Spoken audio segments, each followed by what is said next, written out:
Fala galera, beleza? Aqui quem fala é o seu professor Lincoln. Espero que todos vocês tenham visto a nossa última aula. Quem não viu, corre lá, dá uma olhadinha, tá bom? Lá eu falei algumas coisinhas bem importantes. A gente vai falar um pouquinho delas aqui nessa aula ainda e ao longo do curso também, tá bom?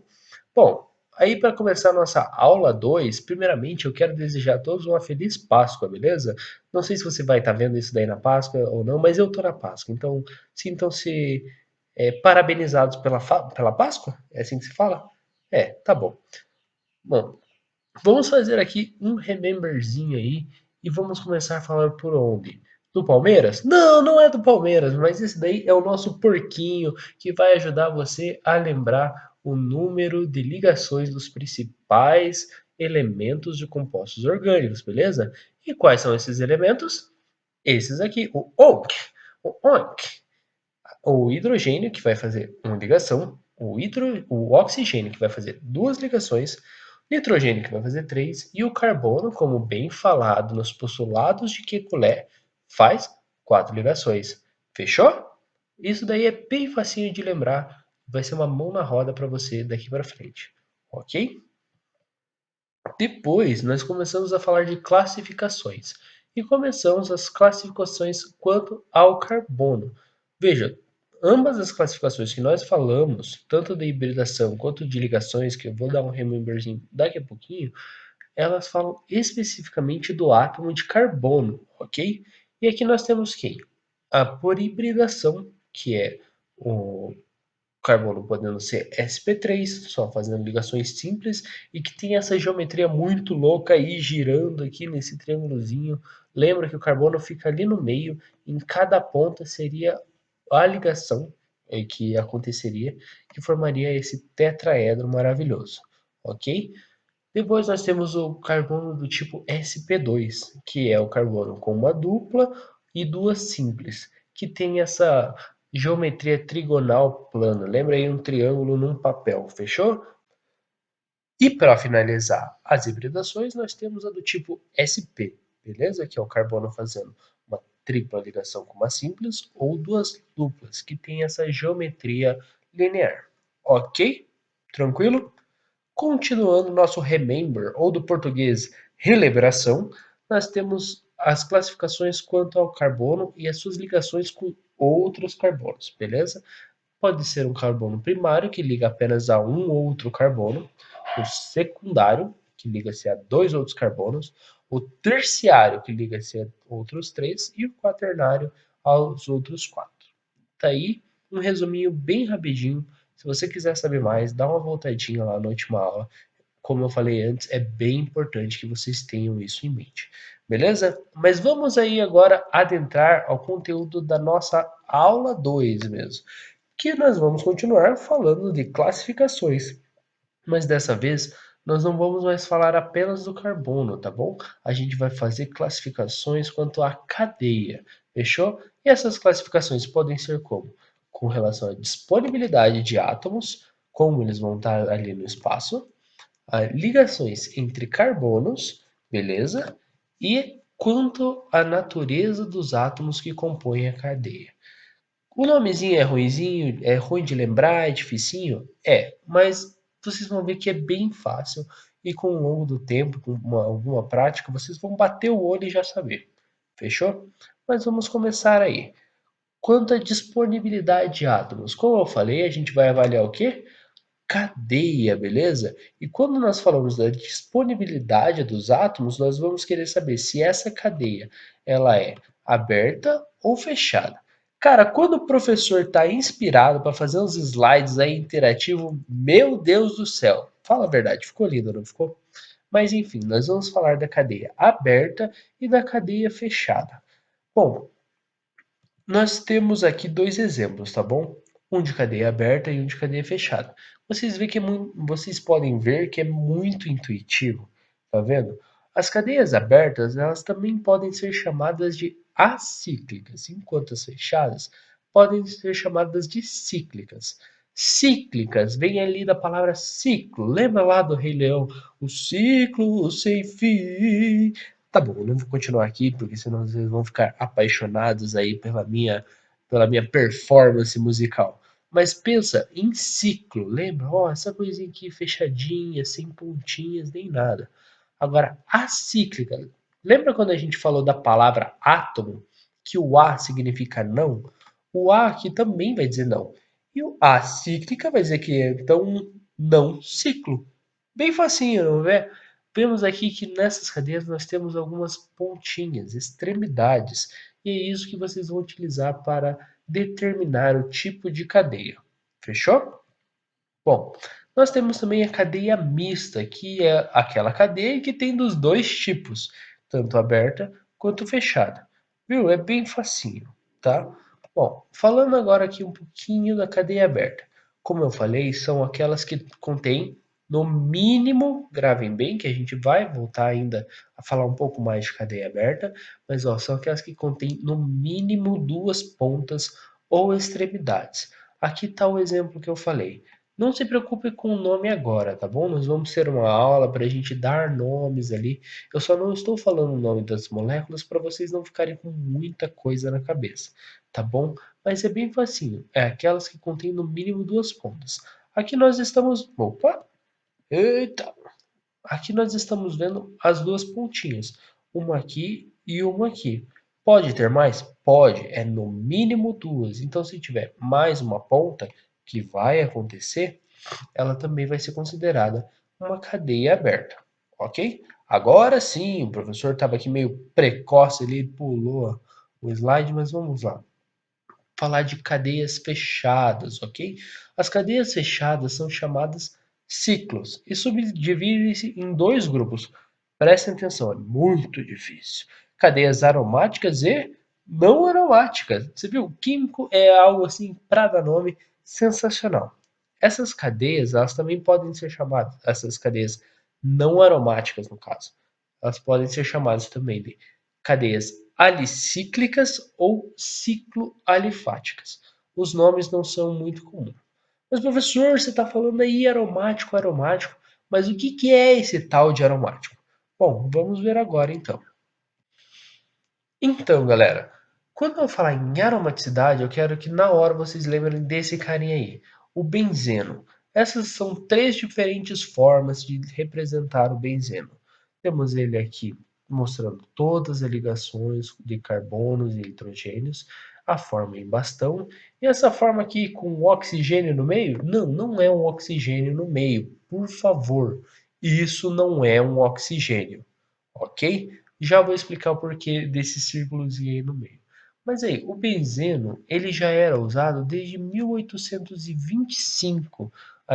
O Michael Faraday, na realidade, ele descobriu que o benzeno poderia ser usado como combustível em postes de luz na cidade de Londres. Michael Faraday era um cara sensacional. Vocês vão ouvir falar dele em física, absurdamente inteligente. Já esse cara à direita, o Mitz Charlotte, é importante na história do benzeno, porque já em 1834 ele descobriu do que o benzeno era formado. O benzeno era formado por ligações entre seis carbonos e seis hidrogênios. Tá, seis carbonos e seis hidrogênios, mas como eles se ligavam? A verdade é que ninguém tinha muita noção. Tanto que essas aqui são possíveis estruturas que eles pensaram para o benzeno, que poderiam ter aí ligados seis carbonos e seis hidrogênios. Cara, nada a ver com aquela molécula lá. Mas então quem foi que descobriu isso? Foi o nosso amigo Kekulé. Vocês lembram dele? Eu falei dele na última aula. Eu falei que ele seria importante. Bom, o que Kekulé fez? Na realidade, Kekulé sonhou. O sonho de Kekulé é uma história aí bem famosa dentro da química. O que ele sonhou? Tem lá toda aquela história que ele estava sentado na frente da lareira, trabalhando, pensando no porquê, como que o benzeno iria se ligar. E ele adormeceu. Quando ele adormeceu, ele teve um sonho. Nesse sonho, uma cobra ia lá e mordia o próprio rabo. Daí ele pensou, bom, ele pensou e formulou na realidade essa molécula do benzeno, contendo duplas ligações entre alguns carbonos. E por que que essas duplas ligações são importantes? Bom, o que acontece é que o benzeno, ele sofre um efeito chamado ressonância. Tá vendo essas duas moléculas? Elas parecem aparentemente iguais. Ah, professora, aquela ali da esquerda parece que tá mais viradinha, tá aí de revesgueio. Não, o que aconteceu? Tá vendo essa ligação aqui? Essa ligação dupla, ela passou para cá. Essa ligação dupla passou para cá e essa ligação dupla passou para cá. Só que isso tudo acontece muito rápido e ao mesmo tempo. Então, assim, esse é um efeito que acontece a uma velocidade absurda. E quando essas duplas iam passando de um carbono para outro, elas faziam um círculo no meio da molécula. Apareciam como um círculo no meio da molécula. E por isso que tem aquele ozinho, aquele círculo ali no meio, representando essas ligações aí sendo passadas de carbono para outro. Lembre-se, esse efeito é chamado de ressonância. Vai acontecer em algumas moléculas dentro da química em geral, não apenas compostos orgânicos, mas é um efeito que dá alta estabilidade para a molécula. Ou seja, moléculas que têm compostos aromáticos, principalmente benzeno, são moléculas extremamente estáveis. Ok? Só a título de curiosidade, vocês vão ver mais, se não me engano, com a professora Marília, essa setinha aqui indica equilíbrio. Quer dizer que a reação pode ser tanto nesse sentido quanto nesse sentido. Ok? Mas vamos continuar então a falar um pouco mais sobre classificações. Bom, então nós podemos classificar as cadeias fechadas em aromáticas e cíclicas. Aqui eu coloquei alguns exemplinhos aí de cadeias aromáticas. Temos aqui o benzeno, que nós já falamos. Essa aqui se chama naftaleno. Nós temos aqui o antraceno. São todas moléculas consideradas aromáticas. E aqui nós temos algumas moléculas simples. Vale salientar, existem apenas essas moléculas derivadas do benzeno como aromáticos? Não.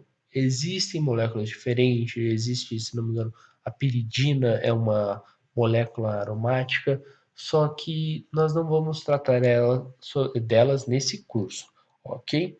Por enquanto, gravem apenas o benzeno como aromático e os outros que não têm essas duplas conjugadas, ou seja, dupla simples, como não aromáticas. Fechou? Eu coloquei aqui um esquemazinho para vocês ter mais visualmente essa separação.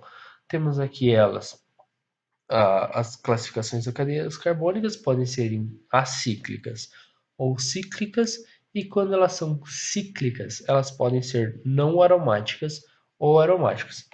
Fechou? Bem tranquilo, né, galera? Continuando aí nas nossas classificações, agora nós vamos para a cadeia normal versus cadeia ramificada. Normal, tipo assim, ela não é esquisita? Não, não é esse tipo de normal que eu tô falando. Mas normal, ela também pode ser chamada como linear, ou então cadeia reta.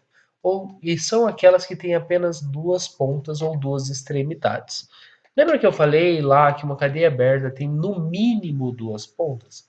Bom, quando ela tiver duas pontas, ela vai ser chamada normal. E se tiver mais, professor? Daí ela é do tipo ramificada.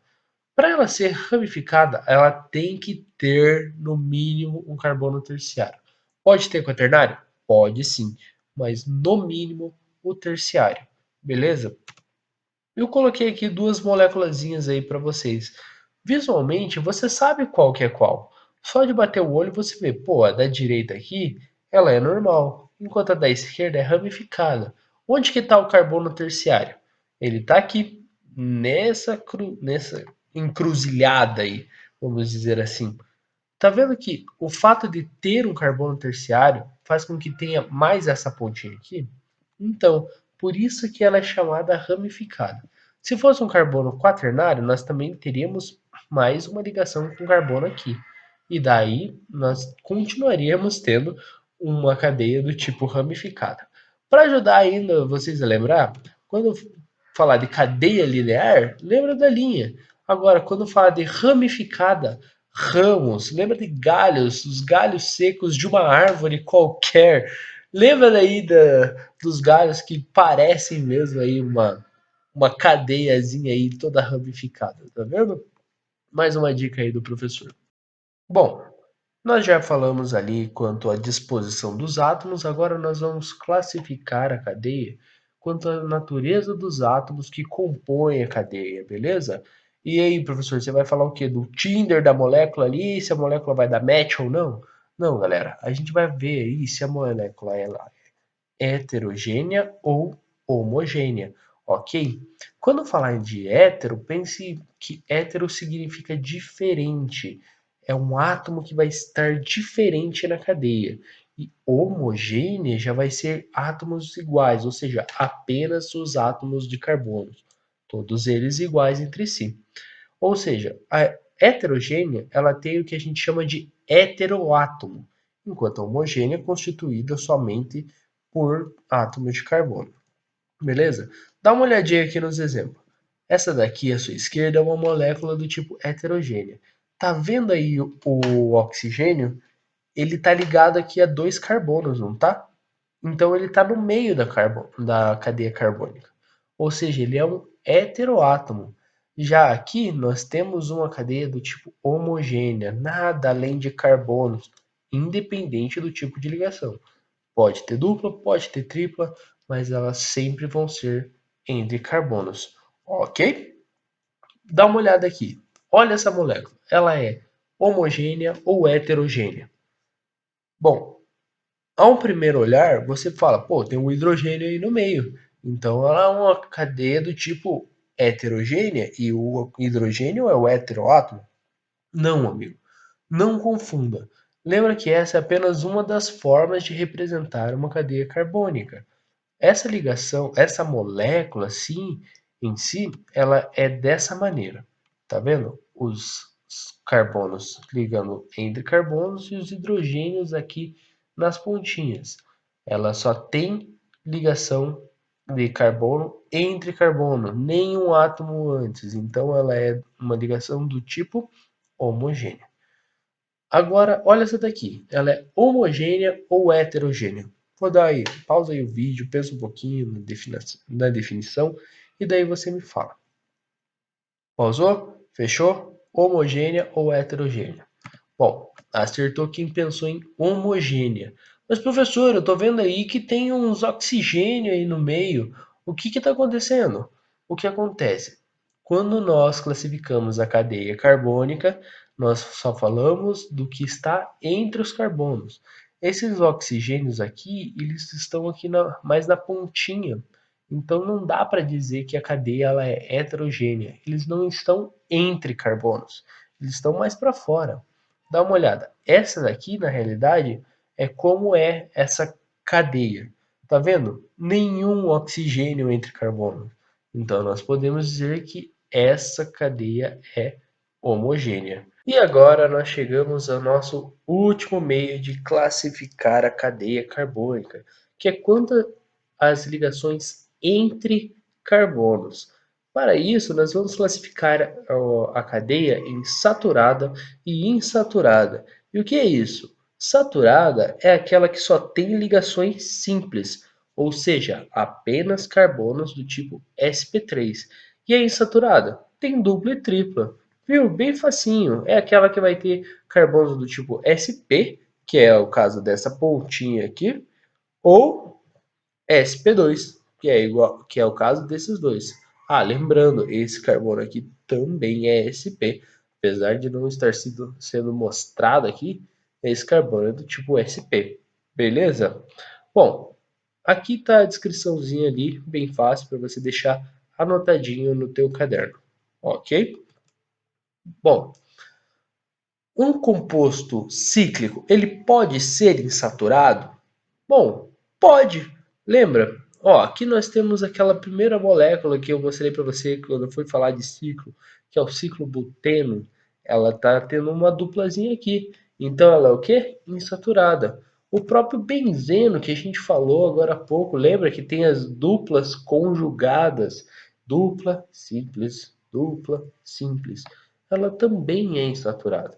Então, veja, não tem problema nenhum. Tanto que essas classificações que eu falei até agora não servem especificamente para uma molécula. Uma molécula pode ser insaturada, ao mesmo tempo ramificada, entende? Não é algo assim que interfira, que é excludente, no caso, ok? Bom, e agora, mais uma dessas perguntinhas. Esse composto é saturado ou insaturado? Pausa o vídeo, pensa e depois você dá play. Pensou? E aí? Saturado ou insaturado? Saturado, né, amigo? Não vai cair no mesmo erro do que da última vez. Essa duplazinha aqui que aparece não está na cadeia carbônica. É a ligação de um carbono com um hidrogênio. Então ele com certeza é um composto saturado. Viu? Bem fácil. Tenho certeza aí que você acertou. Bom, mas e aí? Como é que isso entra no meu dia a dia, essa relação de saturado e insaturado? Eu tenho certeza que você já ouviu falar da gordura saturada ou da gordura insaturada. Existem vários artigos aí falando sobre isso. É bem cotidiano no seu dia a dia. E o que vai mudar? É isso que a gente acabou de falar. Se ela tem uma dupla ou uma insaturação no meio ou não. Quando ela não tem nenhuma insaturação, são todas ligações do tipo saturada, ela é uma gordura saturada. Viu? É bem fácil. E agora, quando ela tem uma dupla, uma tripla, essas insaturações, elas são gorduras do tipo insaturada. E a gordura do tipo insaturada, ela pode ser tanto monohidrogenada ou polihidrogenada. Mono lembra de um, ou seja, tem apenas uma insaturação. Agora, poli teria mais de uma insaturação. Beleza? Ah, mas isso daí interfere no meu dia a dia? Bom, se você gosta de comer aquele pão com manteiga ou aquele pão com margarina, tá aí a diferença. A manteiga, ela é uma gordura animal e gorduras animais em geral são do tipo saturada. Nossa, deu uma travada, deu um bug aqui. Mas bom, e a margarina? A margarina é gordura vegetal hidrogenada e gorduras vegetais não é nem bom usar muito isso, mas óleos em geral de origem vegetal, eles são do tipo insaturado. Ah, mas e aquele azeite de oliva? O azeite, ele é um tipo de gordura, vou dizer assim, um tipo de gordura insaturada, tanto que desde todo o processo de fabricação do azeite de oliva tem que ser feito em baixas temperaturas. Porque o que acontece? Quando você aumenta muito a temperatura, essa ligação aqui, ela se quebra e liga em um hidrogênio. Esse carbono vai se ligar no hidrogênio e esse carbono vai se ligar num outro hidrogênio, se transformando em uma gordura saturada. Ou seja, se você quer um óleo de qualidade, você tem que prestar atenção no grau de insaturação dele. Quanto maior, melhor, ok? Agora sim, vou te dar uma dica, porque assim, se você não aprender química nesse curso aqui, você vai aprender pelo menos a comprar o pastel. Então prepara que agora você vai descobrir como comprar o seu pastel. Veja, quando você vai na feira, logo de manhã cedo, a tia acabou de colocar o óleo, não é? Acabou de colocar ali na panela para fritar os pastéis. Esse óleo, ele ainda tem um grau de insaturação, tem um certo grau de insaturação. Então os pastéis são fritos em óleo. Você acha que a tia da feira vai ficar trocando aí o óleo para que você não coma um pastel feito na gordura? Não, claro que não. Essa panela ali está acesa, trabalhando, trabalhando, trabalhando. E lembra que eu falei? Quando você aquece, aquela dupla ligação, ela vai se quebrar. Então o que acontece? Com o passar do tempo, todo o óleo que a tia fez se transformou em gordura. E agora o seu pastelzinho está sendo frito na gordura. E o que acontece? O nosso corpo ele gosta de gordura. Gordura é uma coisa que o nosso corpo gosta, é apetitoso, sabe? É o paladar. Não estou falando aqui, por favor, não entenda que eu estou falando para você ir lá na cozinha, ir lá e tomar um copão de óleo ali comendo aquelas colheres de banha, sabe? Colono tem bastante disso, comer o tal pão com banha. Minha avó fazia bastante isso. Não tô falando para você ir lá e ficar comendo gordura de porco nem nada, tá bom? Sempre é bom evitar. Mas veja, o pastel ali das 10 da manhã vai estar mais gostoso que o pastel das 6, ok? E é com essa dica que eu me despeço. Espero que vocês tenham gostado da aula. Se inscreva aí no meu canal, deixa o like. Mentira, eu tô me empolgando aqui com esse negócio de YouTube. Mas ali, confia aí na dica da Anira aí para você comprar o seu pastelzinho e até mais.